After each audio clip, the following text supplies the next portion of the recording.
ઓમ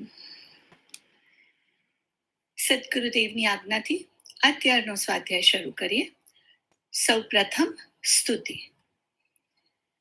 અરહંતો ભગવંત ઇન્દ્ર મહિતા સિદ્ધાશ્ચ સિદ્ધિ સ્થિતા આચાર્યા જન શાસનો નતિ કરા પૂજ્યા ઉપાધ્યાયકા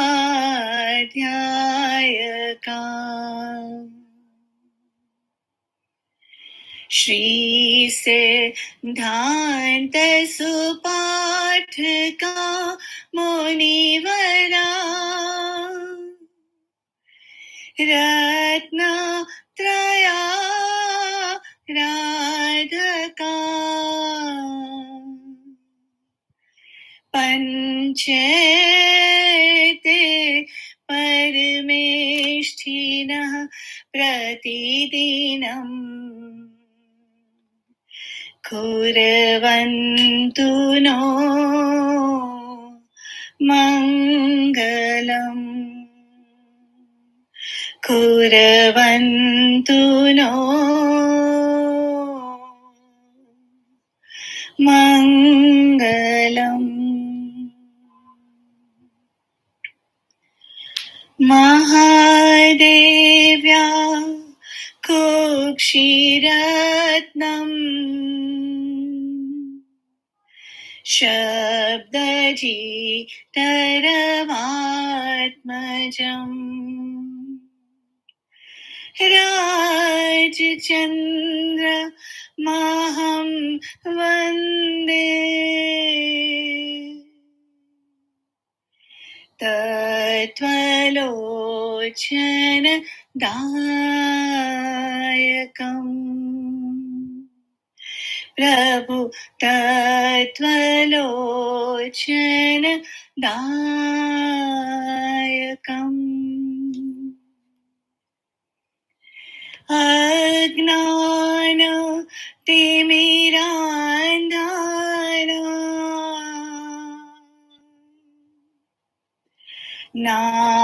ज्ञानाञ्जन शलाकया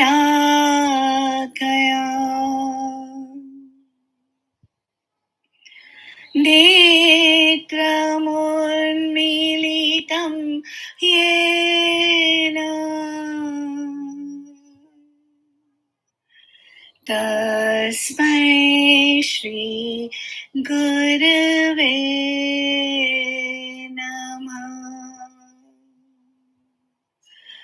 तस्मै श्री गुरवे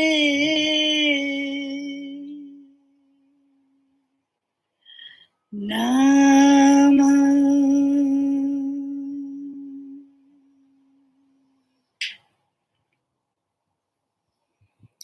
ઓમ સદગુરુદેવની આજ્ઞાથી અત્યારનો સ્વાધ્યાય શરૂ કરીએ છીએ. આપણા સ્વાધ્યાયનો વિષય છે પરમ પૂજ્ય બાપુજી અને પરમ પૂજ્ય ગુરુમાનો પત્ર વ્યવહાર, અને આપણે પહોંચ્યા છીએ પત્ર ક્રમાંક 31. આ પત્ર બાપુજીએ ગુરુમા પર લખેલો છે. સાયલા તારીખ 2/10/1979. બાપુજી લખે છે, ઓમ સહજાત્મ સ્વરૂપાય નમઃ. આત્માર્થી બેન સદગુણાબેન. તારીખ 19/9 પત્ર તારીખ 22/9 રોજ મળ્યો અને વાંચી આનંદ થયો કે અહીંના પત્રમાં જે લખેલ તેનો અમલ ત્યાં પછી તુરત કરેલ છે. અને હવે 24-25 વર્ષ વાંચવાનું શરૂ કરતા આંક 165 અને આંક 170 પત્રમાં જ્યાં જેવું લક્ષ્ય દોરાવવું જોઈએ ત્યાં જ લક્ષ્ય દોરાયું છે. હવે આપણે વિચાર કરીએ કે આના પહેલાનો જે ગુરુમાનો 30મો પત્ર હતો એમાં આપણે પણ આ 165 અને 170મો પત્ર આપણે જૂન 2023 થી શરૂ કરતા અત્યારે માર્ચ મહિનામાં આપણે બંને પત્રો પૂરા કર્યા. આપણે પણ ગુરુમાની મેથોડોલોજીથી પુરુષાર્થ કરીએ છીએ કે જેમ ગુરુમાં પત્રના ડિટેલમાં, ડેપ્થમાં ધીરે ધીરે વિચાર કરી અને પછી એને અમલમાં મૂકતા હતા. આપણે વિચાર કરીએ છીએ, સમજ લઈએ છીએ બાપુજીના શિક્ષામૃતમાંથી, પરમ પૂજ્ય ભાઈશ્રીના સ્વાધ્યાયોમાંથી. અમલમાં મૂકવાનું હરેક ઇન્ડિવિજ્યુઅલ ઉપર છે કે આપણે કેટલું અમલમાં મૂકીએ છીએ. તો જ્યારે શિષ્ય પુરુષાર્થ કરે અને ગુરુ એનું એન્ડોર્સમેન્ટ કરે છે, તો આપણી માટે આ પત્રો બધા એટલા અગત્યના થઈ જાય છે કે બાપુજી ગુરુમાને કહે છે કે જ્યાં તમારું લક્ષ્ય દોરાવવું જોઈતું હતું, આ 165 અને 170ના પત્રમાં જે રહસ્ય હોય, જે પ્રેક્ટિકલ સ્પિરિચ્યુઆલિટી હોય, બાપુજીને જે અપેક્ષા હતી સદગુણાબેન પાસે અથવા ગુરુમા પાસેથી, ત્યાં જ લક્ષ્ય દોરાયું. કે ગુરુમાએ જે લખ્યું એનું એન્ડોર્સમેન્ટ બાપુજી કરે છે. હજુ બાપુજી આગળ લખે છે, 24 વર્ષમાં તેવા પત્ર છે, તે તરફ લક્ષ ખેંચાશે તેવી અહીં ખાતરી છે. હવે બાપુજી કહે છે કે મારે કદાચ તમને પત્ર નંબર લખવા નહીં પડે કે આ અગત્યના પત્રો છે, તમે આ વાંચો.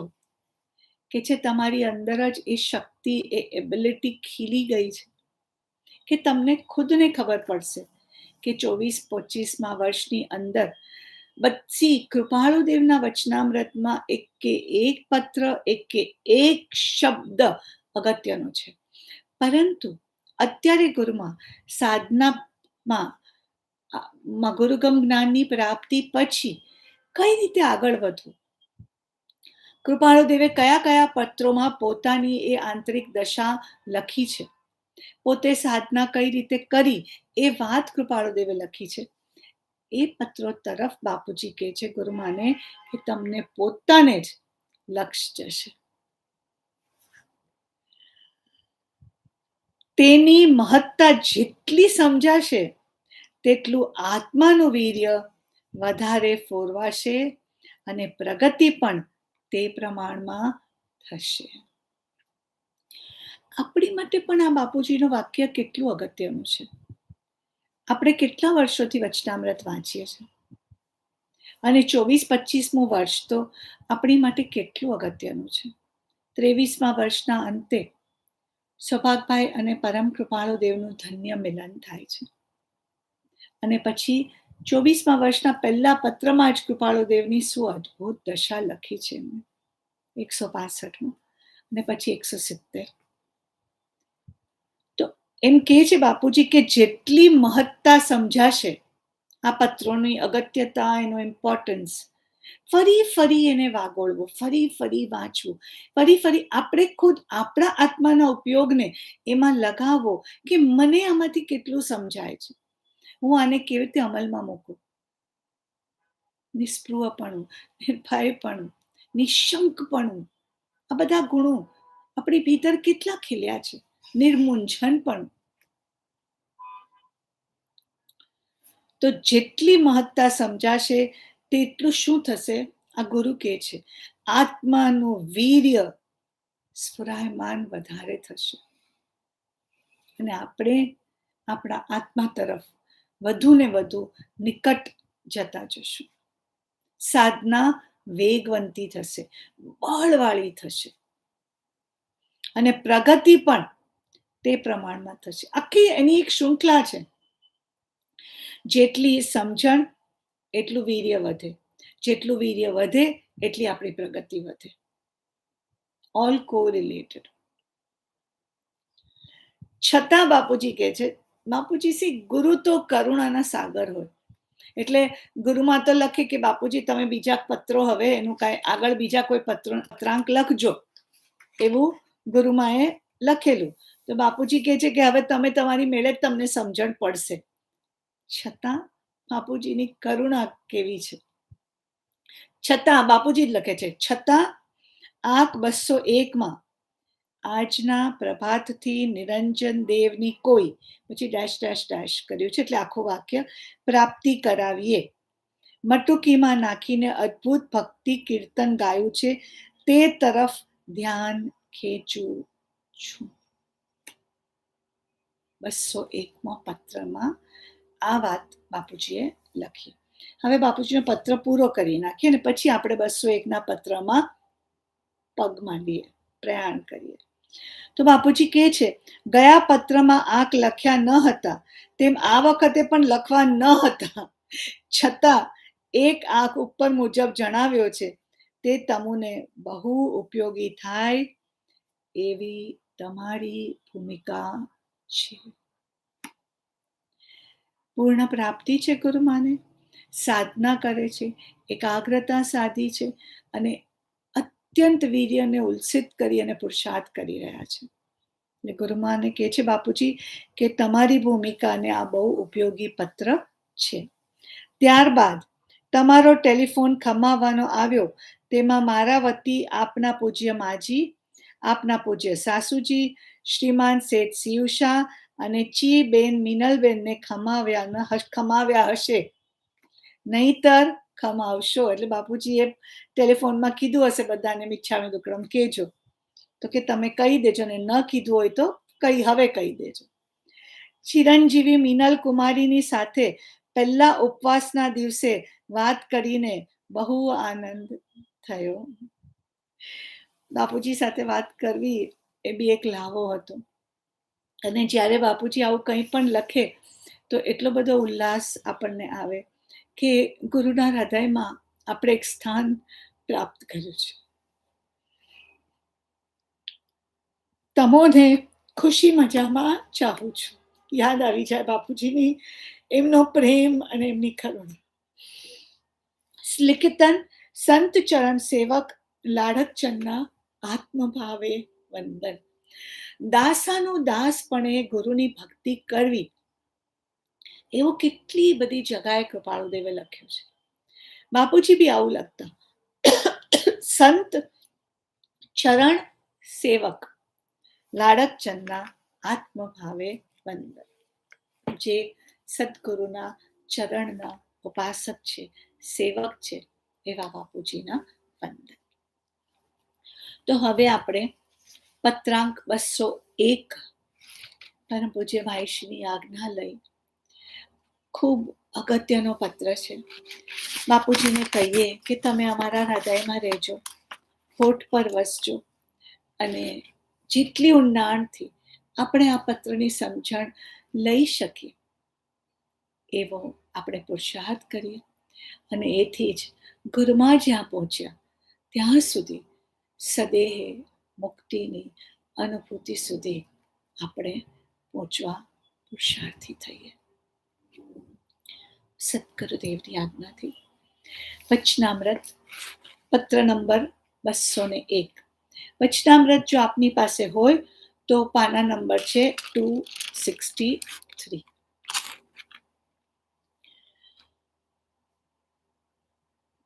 આ જે 201મો પત્ર છે એ 201ના પત્રને આપણે વિચાર છે ને 3 રીતે આપણે આ પત્રનો વિચાર કરવો છે.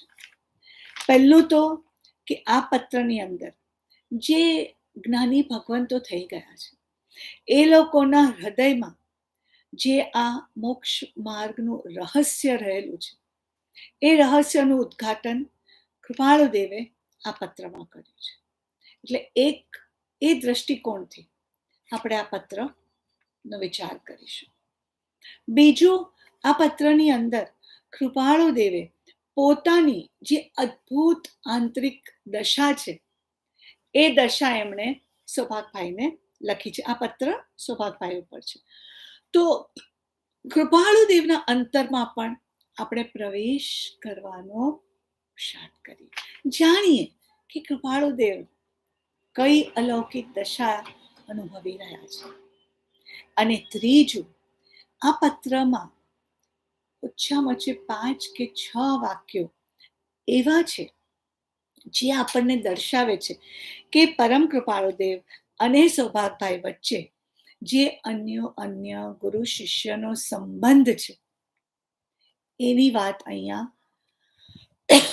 કૃપાળુ દેવ લખે છે, જેનો આપણને ખ્યાલ આવશે. તો આ રીતે આપણે આ પત્રને 3 રીતે વિચારણા કરીશું. પત્રાંક 201. ભાઈશ્રીએ પણ આ 201 ના પત્રનું માર્ચ 2018 નું જે આપણું મેગેઝિન છે સદગુરુ પ્રસાદ, એ મેગેઝિનની અંદર પત્રાંક 201 નો સ્વાધ્યાય જે ભાઈશ્રીએ કરાવ્યો, એ આપણને ખબર છે આત્માર્થી ભાવનાબેન ખૂબ મહેનત કરી અને આપણા માટે એ રેકોર્ડેડ મેસેજ લખે, ટાઈપ કરાવડાવે, પ્રિન્ટ કરાવડાવે અને પછી આ સદગુરુ પ્રસાદમાં આપણને પ્રાપ્ત થાય છે. જ્યારે વચનામૃતના આવા કોઈ પણ પત્ર હોય ત્યારે હું એમને ફોન કરું કે મને પ્લીઝ કહેજો ને કે આ પત્ર ભાઈશ્રીએ ક્યાં એક્સપ્લેન કર્યો છે, આપે ક્યાં લખ્યો છે, અને તરત જ ભાવનાબેનનો ફોટો આવી જાય ફટ કે આ પત્ર નંબર આ સદગુરુ પ્રસાદમાં છાપેલો છે. તો આ પત્રની શરૂઆત કરતા પહેલા પરમ પૂજ્ય ભાઈશ્રીએ જે એનું ઇન્ટ્રોડક્શન કહીએ કે એ લખ્યું છે એ આપણે વાંચીએ તો આપણને ખ્યાલ આવશે. તો ભાઈશ્રી કહે છે કે આ પત્ર તો સૌભાગભાઈ પર લખેલો છે, તો કે આપણને ભાઈશ્રીના શબ્દો છે કે સૌભાગભાઈના પત્રોની અંદર પરમ કૃપાળુ દેવની આંતરિક દશાના દર્શન થાય છે. કેમ કે મોટે ભાગે પરમ કૃપાળુ દેવે પોતાની દશા શું વર્તે છે એ પત્રો દ્વારા પૂજ્ય સૌભાગભાઈને જણાવતા હોય છે. આમ આ પત્રો દ્વારા પરમ કૃપાળુ દેવની વધતી દશાના દર્શન થાય છે. 165, 170, હવે 201. તો એમની વધતી દશાના દર્શન થાય છે. હવે આ તો ભક્તિનો પત્ર છે, ભાઈશ્રી કહે છે, અને ભક્તિમાં પણ ઉત્કૃષ્ટ ભક્તિ એટલે પરાભક્તિ. તો પરમ કૃપાળુ દેવ આ પત્ર મહાવદ ત્રીજ ગુરુવાર 1947 મુંબઈથી લખ્યો છે. પ્રથમ તો હેડિંગમાં જ લખ્યું છે, તે પણ ઘણું સૂચક છે. હવે આપણે પત્રની શરૂઆત કરીએ છીએ. હેડિંગ જે એમાં લખેલું છે બોલ્ડ અક્ષરોની અંદર, આ પત્રની અંદર હેડિંગ છે. તો લખે છે કે આપણે જોઈએ, વાંચીએ. કેવળ નિર્વિકાર છતાં, શું લખે છે? કેવળ નિર્વિકાર છતાં પરબ્રહ્મ પ્રેમમય પરાભક્તિને વશ છે. એ હૃદયમાં જેણે અનુભવ કર્યો છે એવા જ્ઞાનીની ગુપ્ત શિક્ષા છે. લાઈક મેં કહ્યું કે આ પત્રને આપણે 3 રીતે વિચારવાના છે. તો સૌ પ્રથમ જે જ્ઞાની ભગવંતો છે એમના હૃદયમાં રહેલું જે રહસ્ય છે આ મોક્ષ માર્ગનું, જે ગુપ્ત શિક્ષા, જે સિક્રેટ જ્ઞાની આપણી સાથે શેર કરવા માંગે છે. આપણી માટે પરમ કૃપાળુ દેવ આપણી માટે આ ગુપ્ત શિક્ષા કહી રહ્યા છે. તો કેવળ એટલે માત્ર, ઓનલી, નિર્વિકાર. કેવું છે આપણે આત્મા?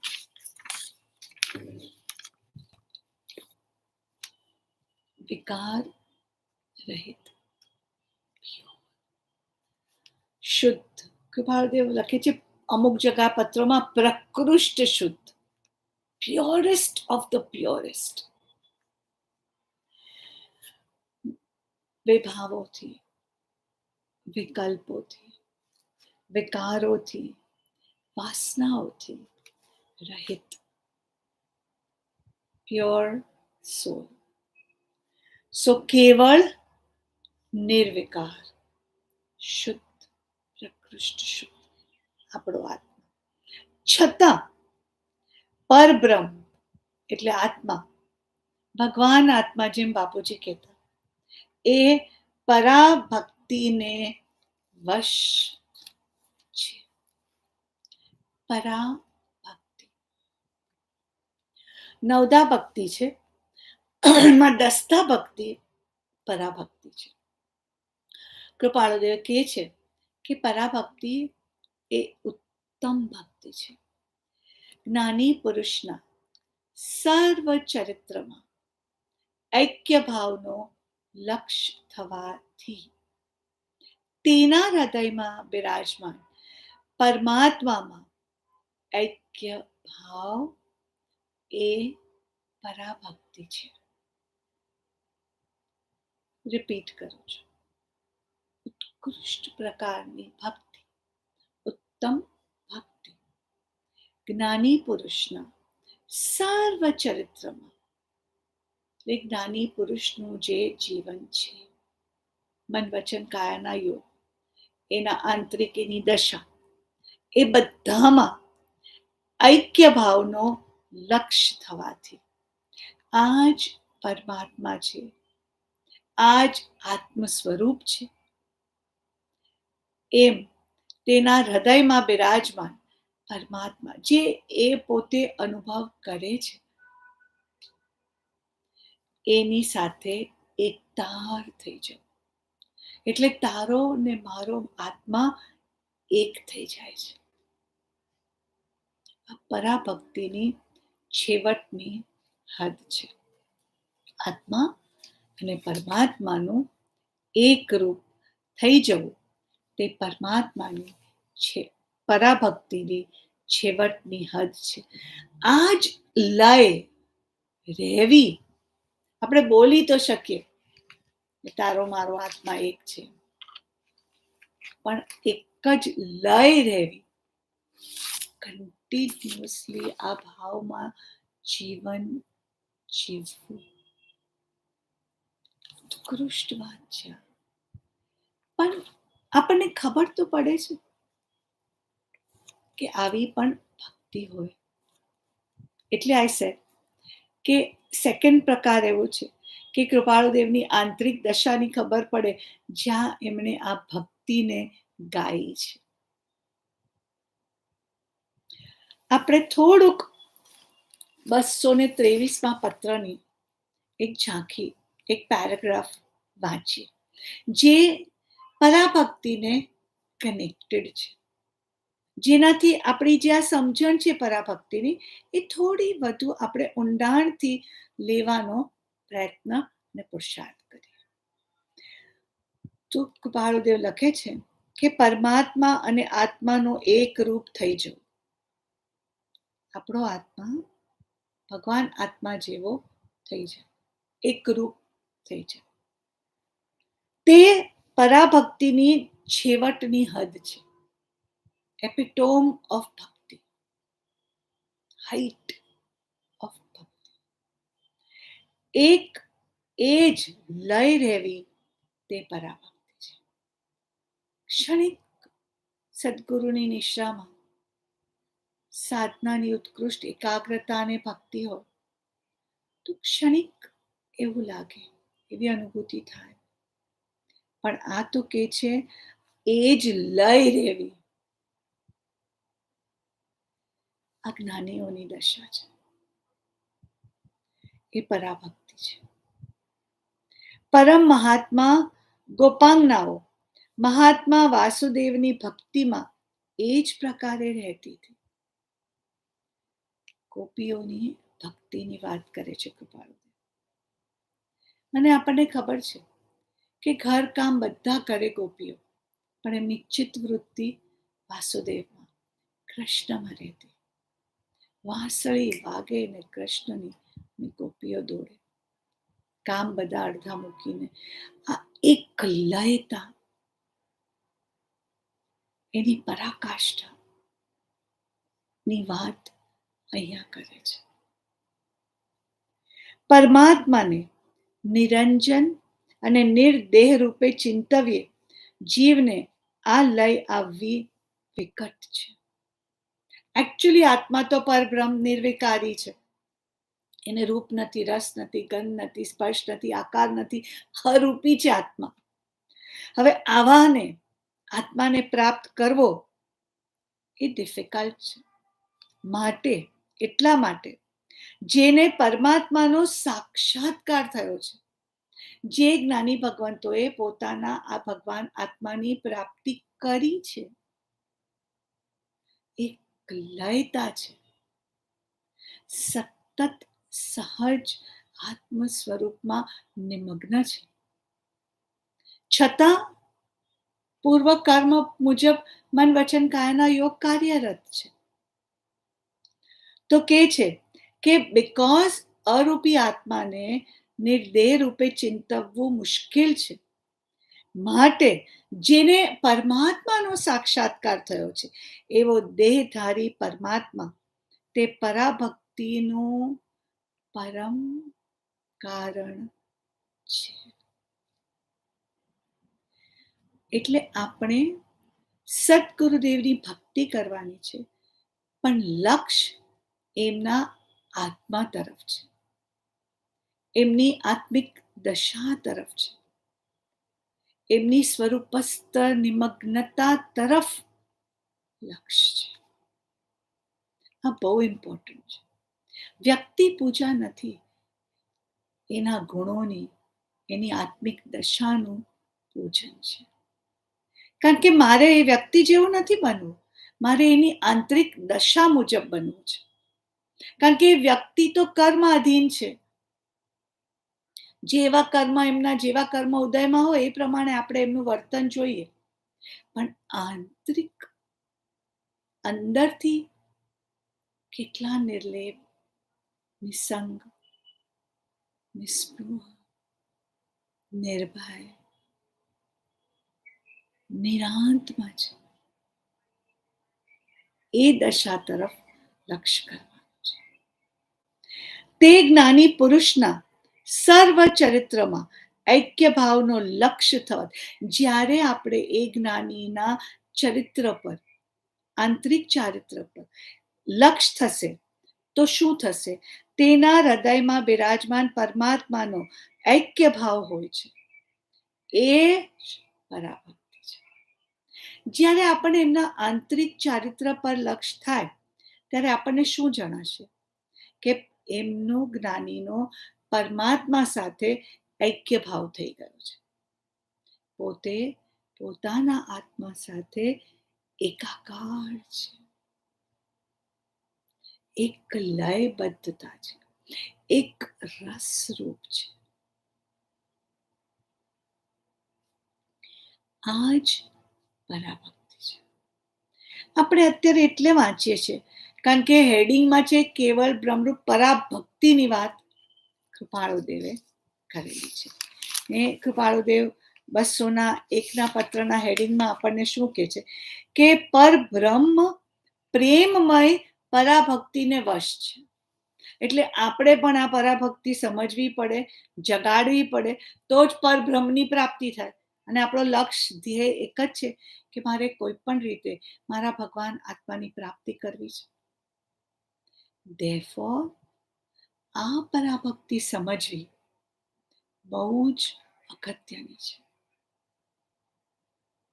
કારણ કે આત્મા અરૂપી છે, એને પ્રાપ્ત કરવો બહુ અઘરો છે.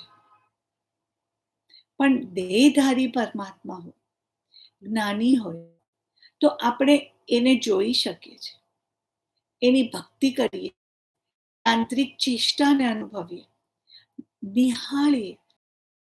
કાંઈ કરવું નહીં જ્ઞાની હોય ને એની સામે. જ્યારે જ્ઞાની આપણી સામે હોય, માયશ્રી આપણી સામે હોય, કશું નહીં કરવું, just observe, just see what he is doing, how he eats, how he sits, how he sleeps, how he talks, how he walks. બધામાં આપણને આત્માના દર્શન થશે, એક લયબદ્ધતા દેખાશે. સ્વાધ્યાય કરાવે તો પણ એક ધારા, એક ફ્લો, એક આંતરિક દશા ના દર્શન થાય. તો અહીંયા કીધું કે એવા દેહધારી પરમાત્મા તે પરાભક્તિનું પરમ કારણ છે. આપણે પરાભક્તિ પ્રાપ્ત કરવી છે તો આપણને કારણ મળી ગયું, અને આપણી જીવનની અંદર તો દેહધારી પરમાત્માની ઉપસ્થિતિ છે. તો આપણે શું કરવાનું? તો કે તે જ્ઞાની પુરુષના સર્વ ચરિત્રમાં ઐક્ય ભાવનો લક્ષ થવાથી તેના હૃદયમાં બિરાજમાન પરમાત્માનો ઐક્ય ભાવ હોય છે. એ જ પરાભક્તિ છે. જ્ઞાની પુરુષ અને પરમાત્મામાં અંતર જ નથી. Do we feel this? એવું લાગે છે આપણને. આ મહાવીર જન્મ રવિવારે હતો, ગઈકાલે. આપણને એવું લાગે છે કે આપણા સદગુરુ એ પરમ કૃપાળુ દેવ જ છે, ભગવાન મહાવીર જ છે. તો આપણે કહીએ કે આપણા ગુરુદેવ પરમ પૂજ્ય ભાઈશ્રીના હૃદયમાં બાપુજી છે, બાપુજીના હૃદયમાં કૃપાળુદેવ હતા, કૃપાળુદેવના હૃદયમાં ભગવાન મહાવીર હતા. માટે આપણને આ આત્મા પરમાત્માની ઐક્યતાના દર્શન એ લોકોમાં થાય છે. આ વાક્ય એટલું બધું અગત્યનું છે કે જ્ઞાની પુરુષ અને પરમાત્મામાં અંતર જ નથી. આ લક્ષ કૃપાળુ દેવે આપણને રોજ શીખડાવ્યું. કેટલા ઉપકારો છે કૃપાળુ દેવના આપણા ઉપર. એવરી સિંગલ ડે આપણે આજ્ઞા ભક્તિ કરીએ છીએ, અને રોજ આજ્ઞા ભક્તિના 20 દોરામાં શું બોલીએ છીએ? પડી પડી તુજ પદ પંકજે, ફરી ફરી માંગો એ, સદગુરુ સંત સ્વરૂપ તુજ એ દ્રઢતા કરી દે. ભગવાનને કહે છે ને, હે પ્રભુ, હે પ્રભુ, હું ફરી ફરી તારા પદ પંકજે વંદન કરું છું, અને આટલું જ માંગુ છું કે જે મારા સદગુરુ છે એ તારું સ્વરૂપ છે, એ પરમાત્મા છે. બસ આવી દ્રઢતા તું કરી દે, મારા હૃદયમાં આવી દ્રઢતા થઈ જાય. એટલે અહીંયા કહ્યું એમ, જ્ઞાની પુરુષ અને પરમાત્મામાં અંતર જ નથી. નાવ સી કૃપાળુદેવ શું લખે છે? અને જે કોઈ અંતર માને છે તેને માર્ગની પ્રાપ્તિ પરમ વિકટ છે. એક તરફ શું કહ્યું કે દેહધારી પરમાત્મા તે પરાભક્તિનું પરમ કારણ છે, બીજી તરફ આપણને કહે છે કે જો આપણે સદગુરુમાં ભગવાનના દર્શન નહીં કરી શકીએ તો આપણને માર્ગની પ્રાપ્તિ જ થવી પરમ વિકટ છે. બેવ જગાએ પરમ શબ્દ છે, પરમ કારણ છે, અહીંયા પરમ વિકટ છે. જ્ઞાની તો પરમાત્મા જ છે, અને તેના ઓળખાણ વિના પરમાત્માની પ્રાપ્તિ થઈ નથી. બિકોઝ જ્ઞાની આત્મા પરમાત્માની ઐક્યતા સુધી, એ લય સુધી પહોંચી ગયા છે. આપણે એ જ્ઞાની ભગવંતમાં આ દર્શન, આ દ્રષ્ટિ કેળવવાની છે.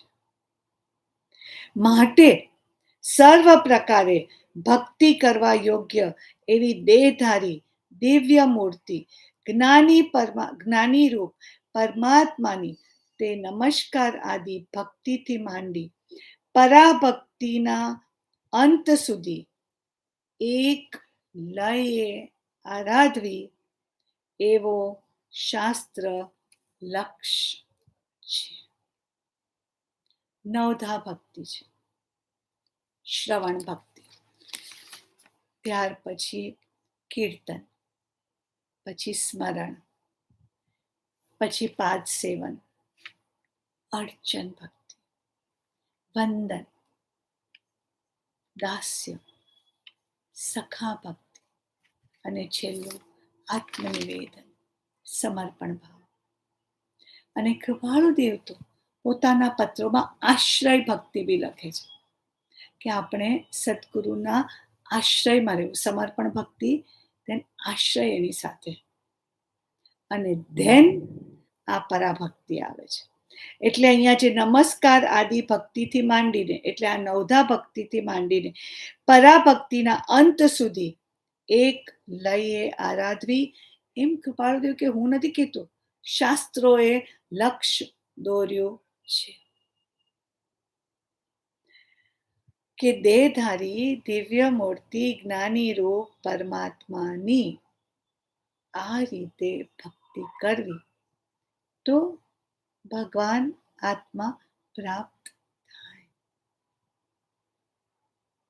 પરમાત્મા આ દેહધારી રૂપે થયો છે એમ જ જ્ઞાની પુરુષ પ્રત્યે જીવની બુદ્ધિ થયે ભક્તિ ઉગે છે.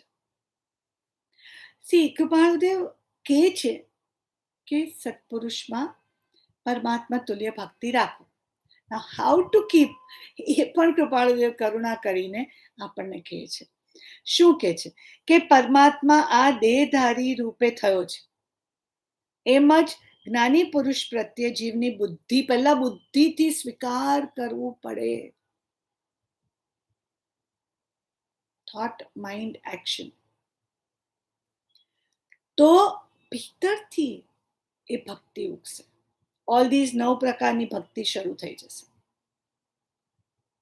વંદન, સ્મરણ, ચિંતન, મનન, પાદ સેવન, ગુરુ ભક્તિ, મિત્ર તરીકે, સખા તરીકે, દાસ તરીકે, એનું પૂજન, અર્ચન. આમ આ બધા ભાવો ધીમે ધીમે ધીમે આપણી ભીતર ઓટોમેટિકલી જાગતા જાય. We ourselves will start realizing કે મને કેવું થાય છે. અને તે ભક્તિ ક્રમે કરી પરાભક્તિ રૂપ હોય છે. Step by step we keep on increasing. આપણી બી જેમ ગુરુની આંતરિક દશા છે એમ આ ભક્તિ રૂપી આપણી આંતરિક દશા વધતી જાય છે, ચડતા પરિણામ થતા જાય છે.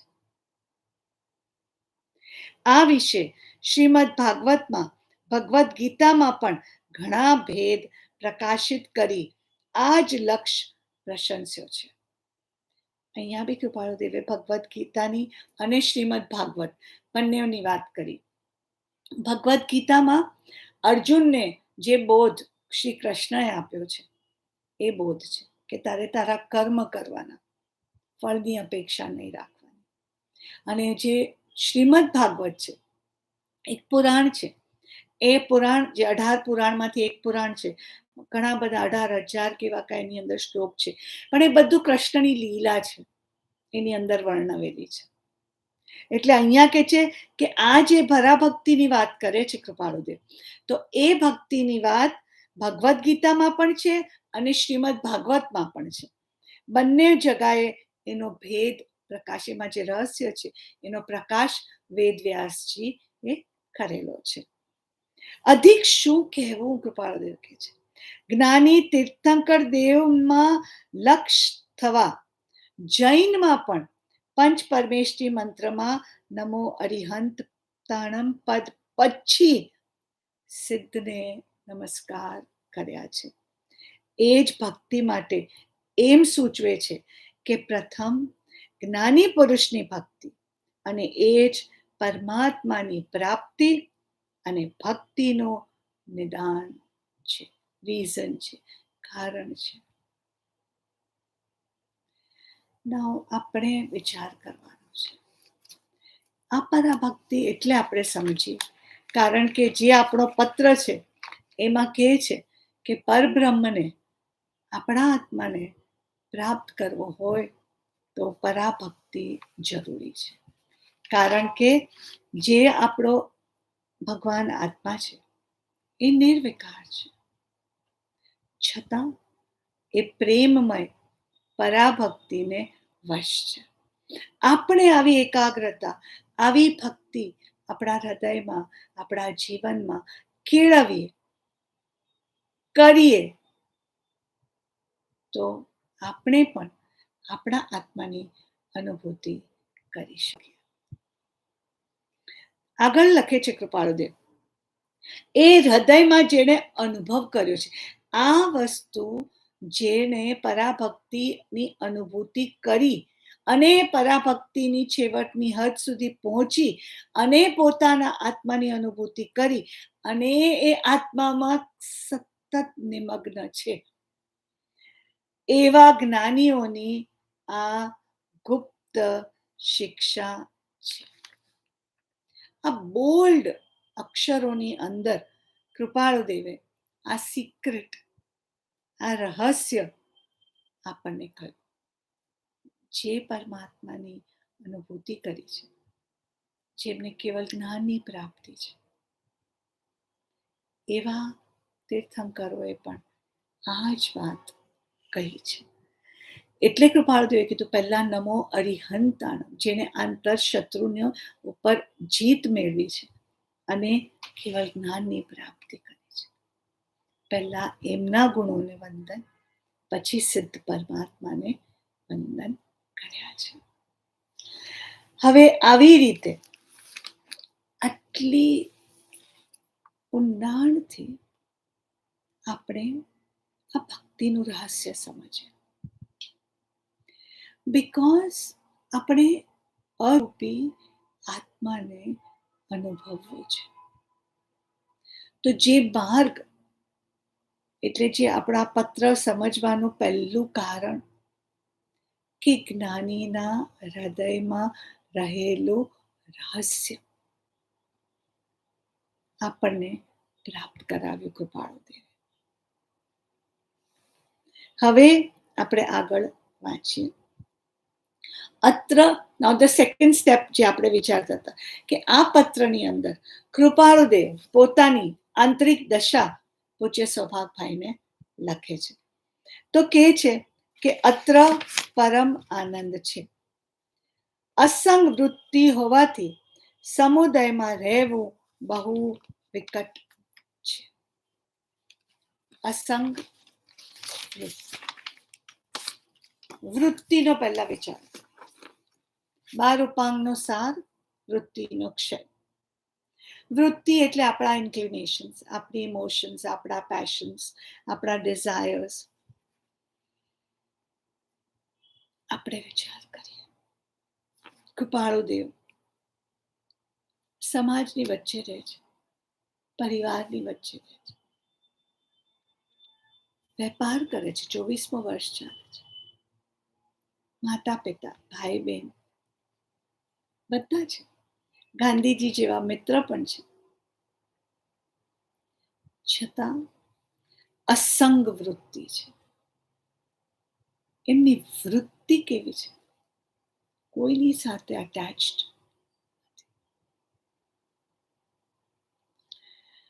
એટલે કે છે કે આનંદ તો છે, કારણ કે આત્માનો આનંદ છે, અનુભૂતિ છે, 24મા વર્ષ ચાલે છે. આપણે 165મો પત્ર વાંચ્યો, 170 બી વાંચ્યો કે કેવી એમની ઉત્કૃષ્ટ દશા છે. એટલે પરમ આનંદ છે, આત્માનો નિજાનંદ કો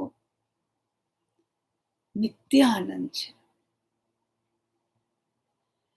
આ આત્મિક આનંદની વાત જ્ઞાની કહી શકે અને સમજાવી શકે. તો સૌભાગભાઈને લખે છે કે અત્ર પરમ આનંદ છે, અસંગ વૃત્તિ હોવાથી સમુદાયમાં રહેવું વિકટ લાગે છે. જેનો કોઈ પણ પ્રકારે યથાર્થ આનંદ કહી શકાતો નથી, એવું જે સત સ્વરૂપ તે જેના હૃદયમાં પ્રકાશ્યું છે, એવા મહાભાગ્ય જ્ઞાનીઓની અને આપની એટલે સૌભાગભાઈની અમારા ઉપર કૃપા વર્તો. અમે તો તમારી ચરણ રજ છીએ અને ત્રણેય કાળ એ જ પ્રેમની નિરંજન દેવ પ્રત્યે યાચના છે. માટે આપણે વિચાર્યું છે કે આ પત્ર 3 રીતે લીધું. પહેલું રહસ્ય કીધું, આપણને પરાભક્તિની વાત કરી. બીજું કૃપાળુદેવની આંતરિક દશા કીધી કે આનંદ છે, આત્મિક આનંદ, નિજાનંદની મસ્તી છે, પણ અસંવૃત્તિ છે, એટલે સમુદાય ગમતો નથી. ત્રીજું એમણે કહ્યું કે હવે જે ત્રીજી વાત હતી કે સૌભાગભાઈ અને કૃપાળુદેવ પ્રત્યેનો જે સંબંધ છે, બાપુજી ન હોત ને તો કોઈ હિસાબે આપણો લક્ષ્ય જ ન જતે કે કઈ રીતે સૌભાગભાઈ અને કૃપાળુદેવ વચ્ચે આ ગુરુ શિષ્યનો સંબંધ છે, અન્ય સંબંધ છે. શું લખ્યું કૃપાળુદેવે સૌભાગભાઈને કે જે જ્ઞાની છે, મહાભાગ્ય જ્ઞાનીઓ છે, એમની હું કૃપા ઈચ્છું છું અને આપની પણ અમારો ઉપર કૃપા વર્તો.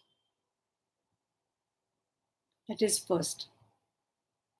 Second, અમે તો તમારી ચરણ રજ છીએ.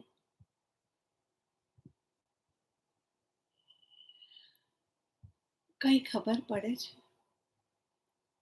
કૃપાળુદેવના હૃદયમાં જઈએ, ઝાંખીએ તો ખ્યાલ આવે. એટલે બાપુજી કહેતા કે સૌભાગભાઈને બહાર લાવવા છે. આ સંબંધ લોકોને ખ્યાલ આવે. જેટલા શ્રીમદના આશ્રમ છે, એ આશ્રમના નામથી આપણા આશ્રમનું નામ જુદું છે. આપણો આશ્રમનું નામ છે શ્રીરાજ સૌભાગ સત્સંગ મંડળ. કારણ કે આ સૌભાગભાઈનો જે કૃપાળુદેવના હૃદયની અંદર જે ભાવ હતો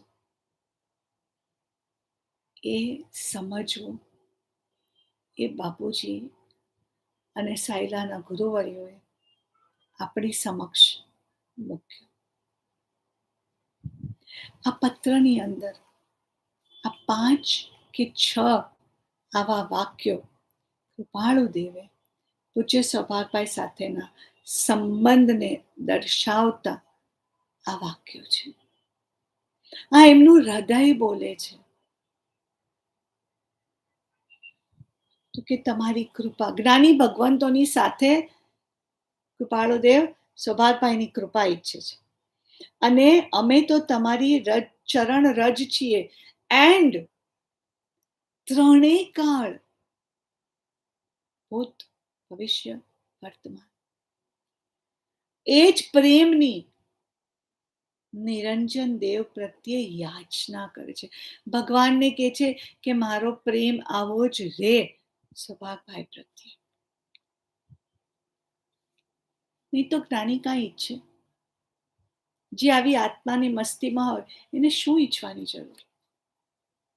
જેની પાસે બધું છે છતાં એ કેવી યાચના કરે છે.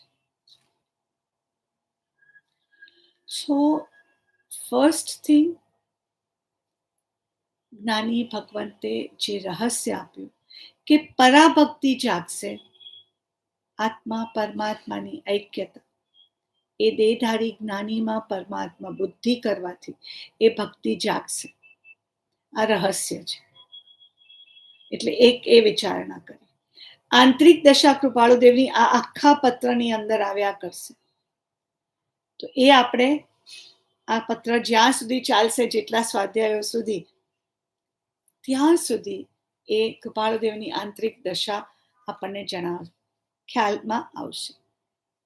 થર્ડ રીતે જે પત્ર લેવાનો હતો, જેની અંદર આ સૌભાગભાઈ અને કૃપાળુદેવનો જે સંબંધ છે એનો ખ્યાલ આવે.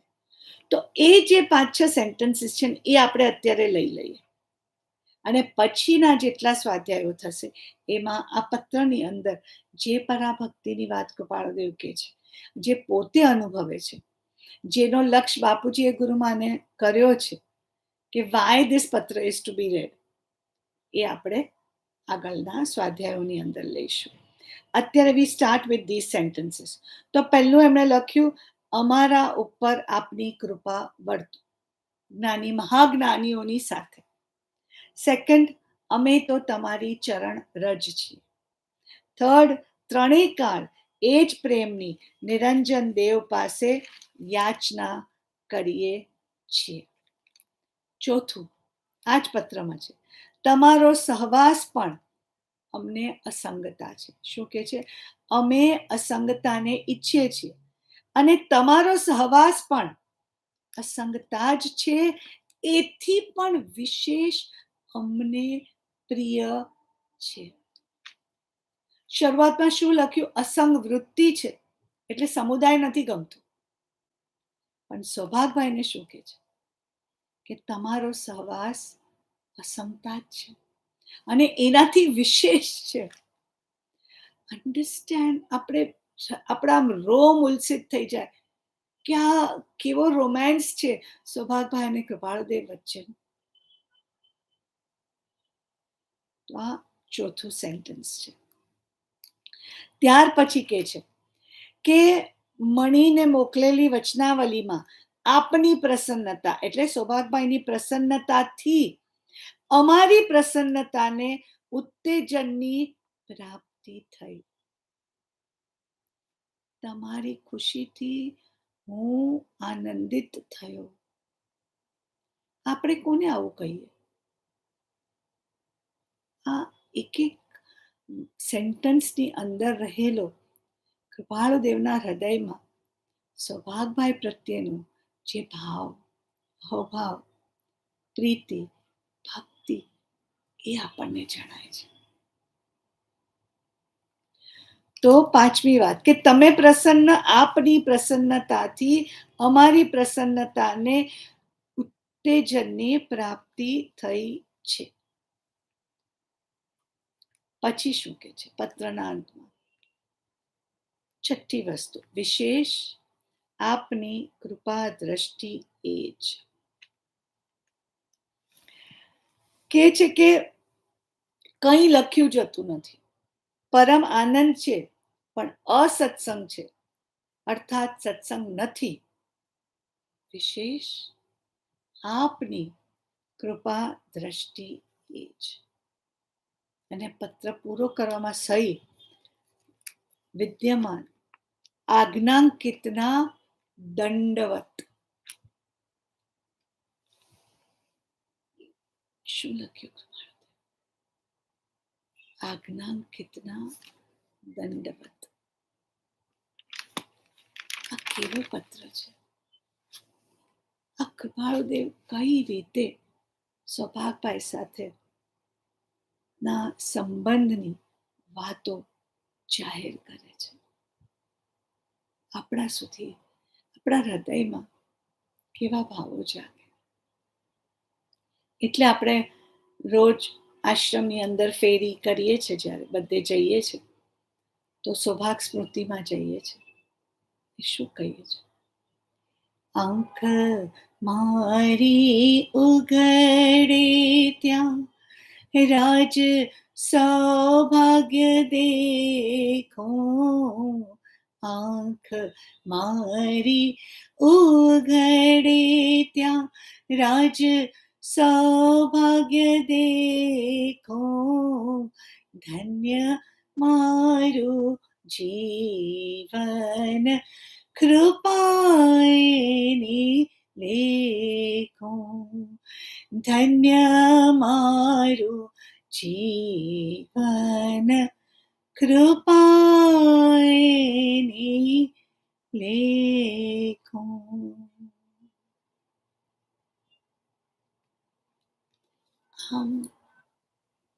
આપણે આ 2 પોઈન્ટ્સનો વિચાર કર્યો. પહેલું, જ્ઞાનીના હૃદયમાં રહેલો રહસ્ય, અને બીજું સૌભાગભાઈ અને કૃપાળુદેવનો જે અન્યોન્ય સંબંધ છે. હવે આ પત્રની શરૂઆત માટે જે પરમ પૂજ્ય ભાઈશ્રીએ લખ્યું છે એના ઉપર આપણે વિચાર કરીએ. ભાઈશ્રી લખે છે કે બધા જીવો જે ધર્મ કરે છે, અધ્યાત્મ માર્ગનું આરાધન કરીને જે પુરુષાર્થ કરે છે, એ બધા જીવોને પુરુષાર્થ કરીને શું પ્રાપ્ત કરવું છે? તો કહે છે, કોઈ પણ રીતે ભગવાનને પ્રસન્ન કરી એના દર્શન કરવા છે. જે જ્ઞાનીનું રહસ્ય છે કે કેવળ નિર્વિકાર છતાં પરબ્રહ્મ, આપણે પરબ્રહ્મની પ્રાપ્તિ કરવી છે, પણ એ નિર્વિકાર છે, તો એના દર્શન કરવા છે. તો જ્યારે જ્યારે એમ થાય કે હું આટલું ધ્યાન કરું, ભગવાનને વિનવું છું, પણ ભગવાન મચક જ ન આપે. મોટા મોટા ઋષિ મુનિઓ અથવા એવા જે સાધુઓ કે જે એમ કહે કે અમે સંસાર છોડી વનમાં જઈએ છીએ, એકાંતમાં જઈએ છીએ અને કોઈક ઊંડી ગુફાની અંદર જતા રહ્યા છે કે જ્યાં એમને કોઈ એવા બીજા જીવોનો સંગ ન હોય, અને એક ધારી એમ સતત રાત અને દિવસ અમે આરાધના કરીએ છીએ. એ આરાધના કરતા વર્ષોના વર્ષો વયા જાય છે, છતાં ભગવાન પ્રસન્ન ન થયા. દરેક સાધકોને પણ એમ જ થતું હશે ને કે હું 5, 10, 15 કે એથી વધારે વર્ષોથી ધ્યાન કરું છું, તો એને એમ લાગે છે કે આ ભગવાન તો આપણું કંઈ સાંભળતા નથી અને દર્શન કરવા માટે મારા માટે મુશ્કેલ થઈ પડ્યું છે. તો આમ જેને કહીએ કે ભગવાનને પ્રસન્ન કરવા માટે થઈને જીવ ખૂબ ખૂબ પ્રયત્ન કરે છે, તો આવા જીવને જ્ઞાની પુરુષ કે જેને ભગવાનને વશ કર્યા છે, તે સામેવાળા જીવને પૂછે છે. આપણે વિચાર કે ભાઈશ્રી આપણને પૂછે છે, તારે ભગવાનને પ્રસન્ન કરવા છે? તો હું તને ભગવાનની એક ગુપ્ત વાત જણાવી દઉં છું કે ભગવાનને પ્રસન્ન કરવાનો એક કિમિયો બતાવું છું કે ભગવાન પોતે નિર્વિકાર છે, પણ એ ભગવાન છે ને એ પ્રેમમય પરાભક્તિથી વશ થાય છે. જો તું તારું અંતકરણની અંદર, જો ભાઈશ્રી આપણને કહે છે, જો તું તારા અંતકરણની અંદર આવી પ્રેમ ભક્તિ, પ્રેમ લક્ષણા ભક્તિ ઉત્પન્ન કરીશ, તો તને ભગવાન પ્રસન્ન થશે. એમ કહીને આ હેડિંગની અંદર ભગવાનને પ્રસન્ન કરવાનો અથવા આત્મ પ્રાપ્તિ કરવા માટેનું એક ગુપ્ત રહસ્ય જે કૃપાળુદેવ સૌભાગભાઈને દર્શાવ્યું, એ અહીંયા ભાઈશ્રીએ વાત કરી. અને પછી કૃપાળુદેવ લખે છે કે અત્ર પરમ આનંદ છે, અસંગ વૃત્તિ હોવાથી સમુદાયમાં રહેવું વિકટ છે. તો ભાઈશ્રી કહે છે અત્ર પરમ આનંદ છે. પરમ આનંદ તો આત્માનો જ હોઈ શકે, અને કૃપાળુદેવ પોતે એ વ્યક્ત કરે છે સૌભાગભાઈને. અને બીજું કે એનો આત્મા, કૃપાળુદેવનો આત્મા અસંગ બની ગયો છે, અને આવી અસંગતા પ્રાપ્ત થયેલી હોવાથી લોકો વચ્ચે રહેવું ગમતું નથી, સમુદાયમાં રહેવું ગમતું નથી, વિકટ લાગે છે, ડિફિકલ્ટ લાગે છે. અને આપણે વિચારીએ આપણને એકલું રહેવું અઘરું પડે છે. કાલથી શિબિર શરૂ થશે, એકાંત અને મૌન. સામ્ય શતક આપણો વિષય છે કે સમભાવમાં રહેવું. તો કૃપાળુદેવની આ દશા યાદ રાખવાની, આ સ્વાધ્યાયનું ઘૂંટણ કરવાનું. કૃપાળુદેવની આપણે અહીંયા સુધીની વાતો લખી, વાંચી, જે ભાઈશ્રીના સ્વાધ્યાયમાંથી જે આપણને અનુસરતી હતી, આપણે એ લીધી. એટલે આપણે આજે રહસ્યની વાત કરી કે પરાભક્તિ, અને એ માટે સદગુરુ સંત સ્વરૂપ હતું છે, બસ એ દ્રઢતા કરી નાખી. અને એમની આજ્ઞાનું અખંડ પાલન. તો ભક્તિ થાય તો પરબ્રહ્મ વશ થાય જ, તો આત્માની અનુભૂતિ થશે. અને બીજું આપણે ખ્યાલ કર્યો કે સૌભાગભાઈ અને કૃપાળુદેવ વચ્ચે કેવો અન્ય ભક્તિનો સંબંધ હતો. સૌભાગભાઈને કૃપાળુદેવ પ્રત્યે આમ સાષ્ટાંગ પ્રણામ કરી દીધા. હરેક પત્રમાં કેટલા એમના વિશેષણો કૃપાળુદેવ પ્રત્યે લખે, કેટલો અહોભાવ, કેટલો ભક્તિભાવ કૃપાળુદેવ માટે સૌભાગભાઈને હતો. આ ભક્તિ જ આપણને તાળી દે કે એ લોકો બેની ભક્તિ કેવી હતી.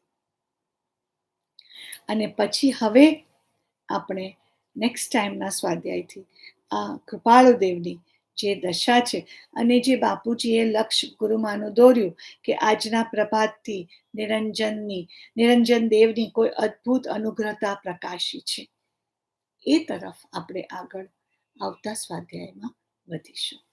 સદગુરુ દેવ કી જય. પરમ કૃપાળુ દેવ કી જય. ત્રિલોકના નાથ કી જય. મહાવીર સ્વામી ભગવાન કી જય. સર્વ સંતો કી જય. जिन शासन देव की जय. बोलो श्री वासु पूज्य भगवान की जय. सर्वे जीवों ने आत्मभावे वंदन. खामे में सब जीवे सवे जीवा खमंतु में. मिट्टी में सव हुए सु वैरम जम न केने. सदगुरु देव की